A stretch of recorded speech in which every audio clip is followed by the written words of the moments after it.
In front of me is SONY Xperia 5.2, and let me show you how to change the date and time on the following device.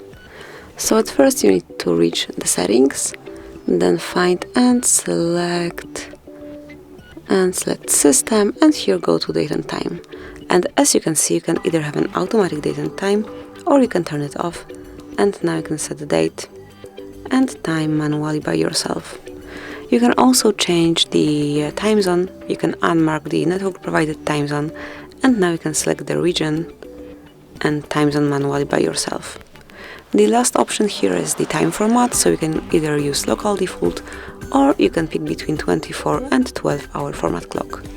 And this is it. This is how you can change date and time and how you can customize the rest stuff connected with date and time. And whenever you would like to go back to automatic default setup, just tap on automatic date time and also network provided time zone. And now everything will be set up automatically. So this is it. That will be all. Thank you for watching. Please subscribe our channel and leave the thumbs up.